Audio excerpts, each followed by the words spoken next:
Hey, What's up, girl?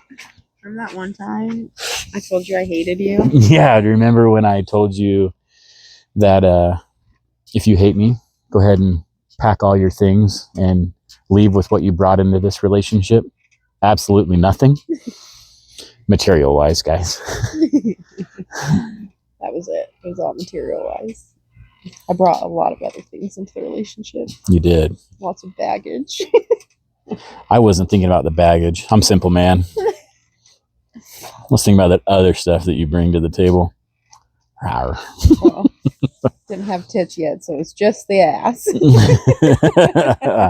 Welcome to Raw with the Love Ladies, where raw dogging is a thing of... I'm just kidding. Kind of. That was inappropriate, kids. I apologize. But welcome to Raw with the Love Ladies. Today's episode 3.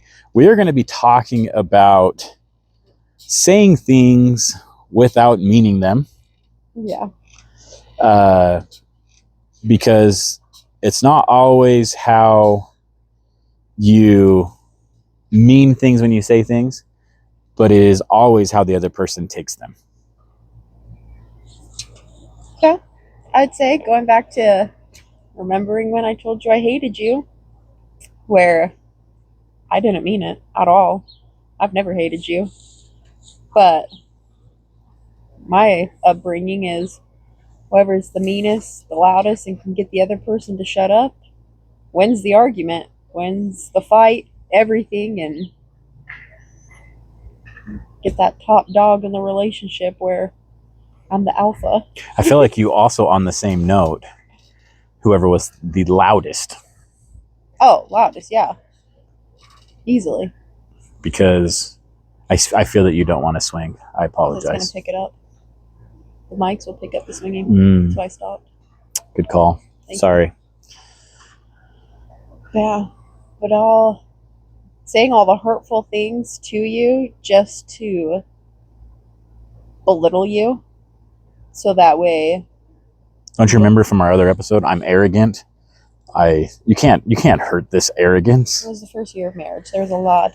I'm just kidding. It was a really painful night that night. I can't remember what we were fighting about, but I remember. Well, this is the first year blues. The first year blues are always tough because you're trying to figure out, everything, especially when you grow up or you get married in Utah, where culturally you don't live together before marriage.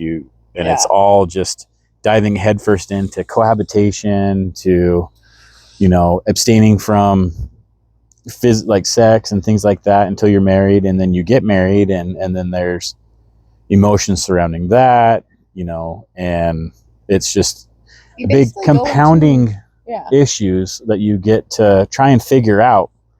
You're going into a relationship that you only partially know. You know the person not living with them. Yeah, the peacocked version where they're flamboyant, flat feathers and the beautiful sides of them, and then you get into it and you're like, man, she doesn't put the toilet seat lid down. Yeah, you heard it here. I'm griping about it. Yeah. I was raised in a house that you put the seat and the lid down because no one wants to see what the inside of your toilet looks like. Well, this is probably one of my favorite things that we compromised on, is because it's usually women always getting mad at their man. It's like, put the toilet seat down. We need to sit. And you're the one getting mad at me for not putting the lid down. So it kind of got rid of that battle too, where I was like, I'll show you. Everybody puts the lid down. So then there is no argument. And it does. It just makes your bathroom look nicer. Yeah, your bathroom feels cleaner because you don't look in there. I mean, our toilets are clean, but there's hard water in this area and stuff where we live. Oh, yeah. And if you aren't on top of cleaning your toilets, you will get that nice hard water ring in your toilets. And you can tell just the cleanliness of a bathroom and stuff when that ring's there or not. So put the lid down, cover up your mess. If that's all you get today in this episode, put the lid down. But anyways, back to what we're... No, so the first year of marriage is just tough because you're adapting to new scenarios. You have a person always there when typically you had some space before. we loved each other, and so we enjoyed being around each other. It was just these little things that would piss her off. And then I would be like, logically, I'm like, this doesn't really matter, right? And she would just get more aggravated that I would try to You're not downplay caring it. about my feelings. Well, for I'm example, passionate about this. I'm going to tell you the story of the straw. Because the straw story is a very, very, very sentimental story to me. It showed me that a straw from a gas station soda fountain drink, is more water. More It important. wasn't soda, it was my water cup that I always refilled. That's why. Anyways, she would go to Maverick, and which is a gas station here, convenience store, and she would. The best water. It's actually I found out working for the city that they run their water through reverse osmosis, and then they do their fountain. So their water is actually reverse osmosis, so it's super filtered and stuff. So that's why it's good, clean water, and their ice is good because of the same thing. I digress. So, anyways, we had gone over to a Friendsgiving, I believe it was, or some kind of like friends dinner over at a friend's house. We were coming back, and I had a piece of turkey, chicken, whatever it may have been, caught in my teeth. And I know, surprising because I have all these gaps, but there was some food caught in my teeth. I saw an empty cup in our car, and I saw a straw, and I was like, hey, that straw can get this chicken or whatever it was that was stuck in my teeth out of my teeth. Yeah. Keep talking that way. I'll show you a piece of meat in your teeth. Anyways, that could hurt. Anyways, I used the straw to get it out. Not knowing that this cup had sentimental value. Not knowing that if I used her straw, it was so disgusting and such an issue that it was going to ruin her night. Oh, but that straw. You ruined my night that night. That straw ruined her night. And essentially ruined my night as well, because she was complaining about it. Mind you, I actually, for Christmas, because I think it was around like Friendsgiving, I almost bought her a box of straws for Christmas just out of spite. Like, it was still that I was going to be that petty just to like, here, you want to complain about straws? And throw a box to her. Thought about it. I didn't do it. Was the bigger person? Yet again. I'm just kidding. Hindsight, knowing how unregulated I was and how little things would just get under my skin because I couldn't handle anything, it makes more sense, because now I'm like, yeah, that was really dumb of me. Sorry, I got mad at you for a straw. Don't know if I've actually ever apologized for that. I don't think you've ever made up to me either. I think we should explore that. Live. I'm sorry. Where are we going with this? That was as far as we high-fiving? Oh, yeah. No, so there's just stories like that. I mean, that we have small incidences where it created these big issues that really weren't of anything. I was raised in a house that all my needs were met, as far as like I had shelter, I had food, I had, I always had clothing to wear. I always had a warm house or a cool house in the summer, or however you look at it. I always had everything that I quote unquote needed materialistically. And I could argue I needed a little more emotional support and things like that, but we'll save that for another day. And the one thing that I'm willing to say on the podcast is my mom and my stepdad fought a lot. And when they would fight, they would yell. And the yelling and the name calling and all of those things were always really, really hard to witness and watch. And so I told myself when I got married that I would not yell at my wife. that I wouldn't do it, that I was going to try my best to stay level-headed, there's a difference between raising your voice and yelling. And I was from a family that didn't just raise their voice, they yelled. And it echoed through the house, and it created like I was saying, before, a little bit about like not having emotional support. It created an environment that really wasn't that warming emotionally. So for me, I made that rule. I'm not going to yell at you. You don't deserve it. I don't deserve to be yelled at. I won't demean you, especially if we're upset. Never will demean you. Yeah. Because if I'm demeaning you, do I really love and care about you? No. No. And I had to learn that, because that's what I would do to you. Mm-hmm. Is pretty much, if I could make you feel small, then kind of make you bow down to me and do whatever I want you to do, like I'm in charge, things like that. And it was never the craziest thing is, like, if you would just meet me in the middle, like you've learned, I will do anything and everything for you. Well, yeah, but it's like, and I tried to teach that from the first year. And the home that I came from were two different worlds, where I came from very dysfunctional of how we treated each other and things like that. Mm-hmm. Especially when things would go wrong, or just communicating each other, the lack of communication to each other, and not saying how we actually feel, and bottling it up inside, keep sweeping it under the rug until it's a pile underneath the rug and you can see everything underneath there and it explodes. That's how my family dynamic was. So coming into, like we've said in another podcast, someone's who's telling me exactly their needs, wants, everything, laying it all flat out, and I'm just like, this is a trick. This isn't real. Like, nope, this is not what he means. Yeah, so I've told her that, hey, I don't want to do it, the yelling and screaming. I don't want to do it that. And I reached my final straw. He yelled at me one time. I've yelled at her one time. And I can't even remember. I don't know if we were home alone, because we had someone who lived with us at the beginning of our marriage. He rented a room.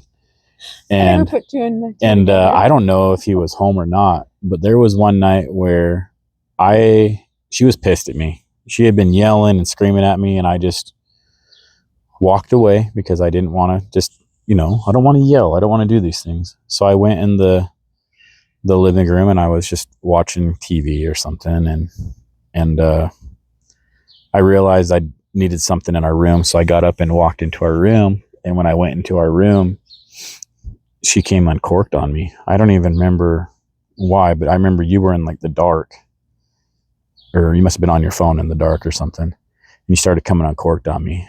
And then I turned and I said, you want to yell? You want me to yell so you can get me to yell? Fine. I will. I probably cussed. I will yell at you. Here you go. Are you happy? I'm yelling at you. Good news. This doesn't solve a gosh damn effing thing. And I walked out of the room, and I went and sat back in the living room, and I was just mad, just because everything that I had wanted to not have in our relationship had just came out, and I'm sitting there just fuming. And then about 10 minutes later, my sobbing wife comes out, curls up in my arms, and says, I'm sorry. I'll never yell at you again. And I've never yelled at him again. And she hasn't. So sometimes, man, what you need to do is put her in her place. Oh my hell, Kyle. I'm just kidding. There's all those famous TikTokers that do all that funny crap. Write this down. That's what they're famous for, is the write this down. And so that was your one moment. It was a good clip right there. Sorry, guys. I had a moment. So the first year of marriage is just tough. The biggest thing is like what we've gone into is makes it even harder, because then we started this cycle where I had a lot of unlearning to do, but like I am honestly 5 don't- years older, and so like there is that level of just maturity that you get with age. I was 5 years older. I was the oldest of my siblings. I was the youngest in my I was family. raised, you know, having to help with my younger siblings way more than I feel like I should have ever needed to be involved in raising my siblings. I mean, we're talking in my 20s. I had to, before we, like when I was, Yeah. before I was moved down here even and had gone full time at the city, I was going to college, and I would have to call my mom would call me when my siblings were acting up, and I'd have to talk them down. And Yeah. I'd tell them, I said, I swear to God, if I'm driving down from Cedar City to discipline you, you're going to wish you had never even had mom call me. Yeah, And there's like the difference in maturity, but I was just like how I don't remember much because I couldn't remember anything because when things would escalate, my body would just shut down and not remember what's going on. So the moments like I know it happened because I remember you yelling at me, but I don't remember starting anything. Like I don't remember like the build up. I remember like the extreme moment of it, but then afterwards, like I don't remember coming to apologize to you. I know I did because you told me I did. Or even just like when you told me to get out, I have no memory of yeah, that I at can't all. even remember who she was on the phone with. I thought she was on the phone with her mom and the I hate you thing. And she was actually she was on the phone with a friend. See, I don't remember any of that. And I honestly think it was Brandy you were on the phone with too. Yeah, that sums up everything. Well, we don't need to dive into that. No. But it was one of those things where like I was head over heels for this girl. I still am, like just willing to do whatever. And so there was a lot of the beginning where I knew, well, let's go back. Like I really, really prepared for marriage because when I was a young kid, I decided that I was going to take the good that I saw in everyone around me and I was going to make that be the person that I was going to be. And so I worked really hard. I knew, hey, you have to discipline kids this way. You also need to love them this way. You need to be present this way. You need to be you have some sacrifice and who, not necessarily unhealthy sacrifice, but you need to sacrifice some things in order to have complete happiness over here. So it's like, you know, you going out with friends on the weekend and partying and stuff like that. You're going to have to sacrifice the amount of times you do that or those types of things to really get a quality person to do. Can't meet some girl in the club. You can. I mean, people do it all the time. I know. But I couldn't meet the girl that I wanted to marry in the club. And so like there's just those types of things. So when I was in marriage, I looked at all of my friends around me who had hard first years, that they had communicated that they had been having hard first years. And then we would talk and they would share experience. And I learned, hey, first years are really hard. You committed to this person, give them a year or two of really seeing if you can work through these things. And if you can't, have that hard conversation of, is this really what we want to do? Yeah. And honestly, guys, after about the first year and a half, like it was different. It was I feel like by year 3 we were like, it was moving along. Well, year 2 we celebrated our 2nd anniversary with Lexi, didn't we? Mm-hmm. So like after the first year and a half, like year and a little bit, after the first year for sure, like we were like figuring it out, because we were at the point where it's like, hey, I am like 28, 29 or whatever at this point. And I'm like, I'm getting older. So I just feel like we should just stop doing all these protection things, stop doing all that stuff. And if we get pregnant, we get pregnant. And and that's just kind of the path we took because we were in a healthy spot. So we thought then. Postpartums. Well, no. We don't have to dive into that, but like. I know, but I'm just saying, like, that will bring up a whole nother thing. That's a whole nother episode for sure. Yeah, I mean, that's probably like a multiple episode thing. That one's a series. But it was just, that first year was really hard.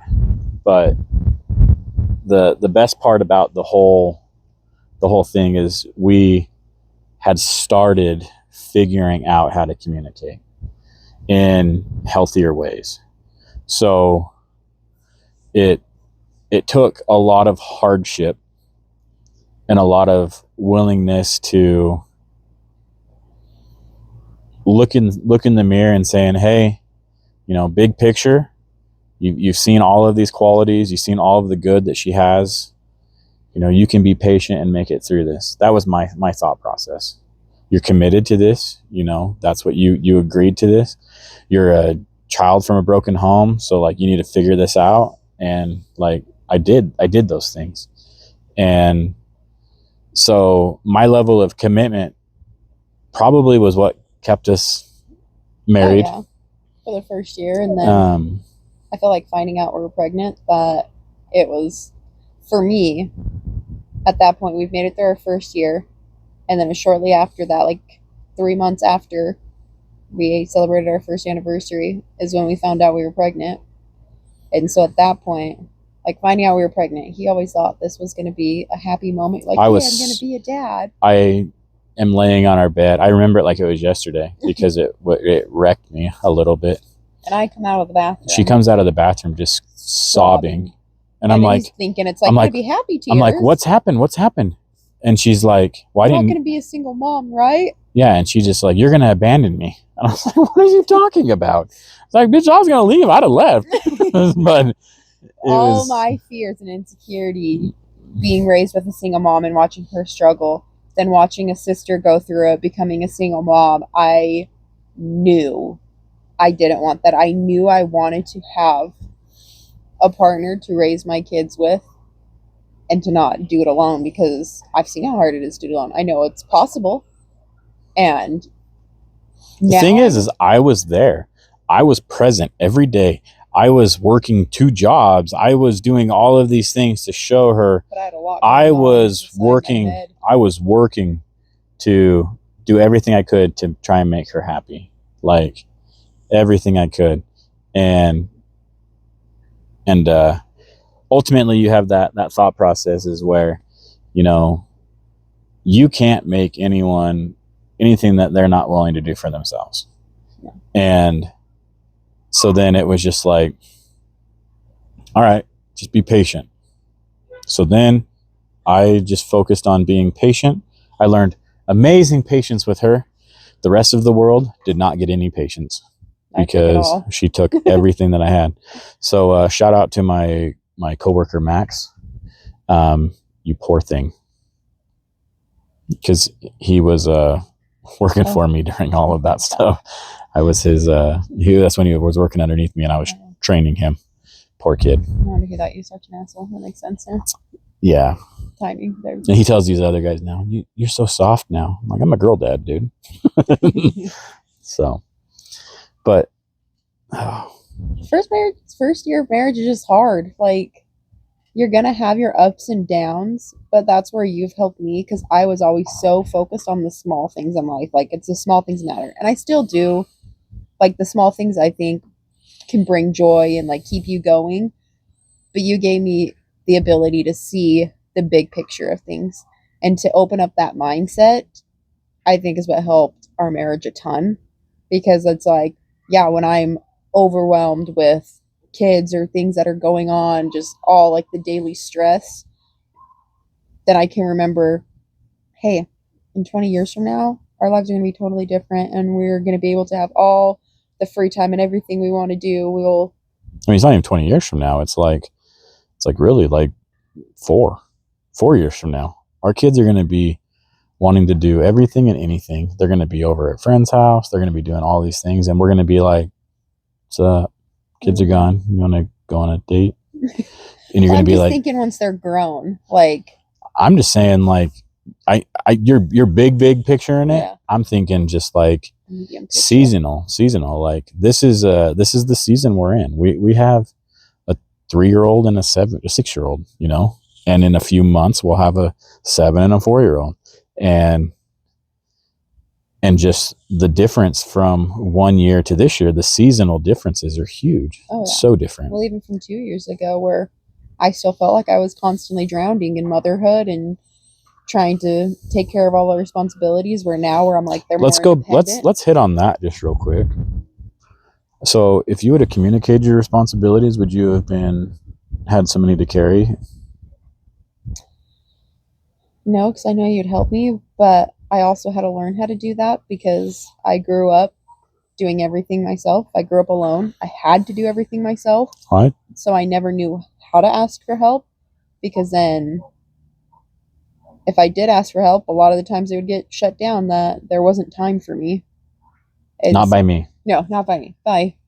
With my childhood, everything like that. Yeah. It wasn't that they didn't have time. It was that they couldn't make time. Yeah.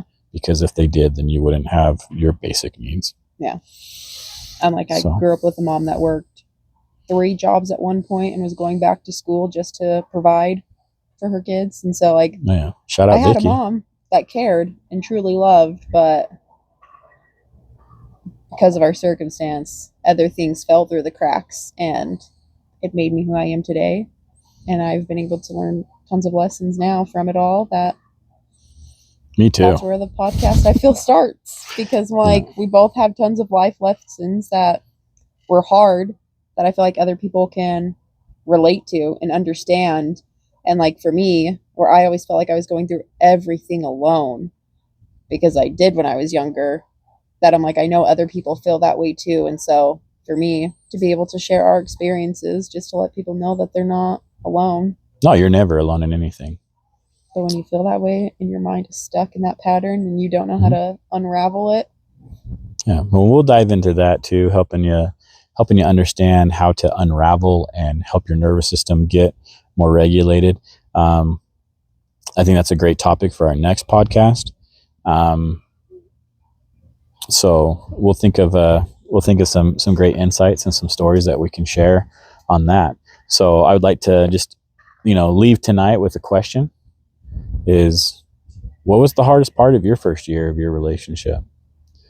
Was it getting to see the peacock version versus the real version, or was it communication?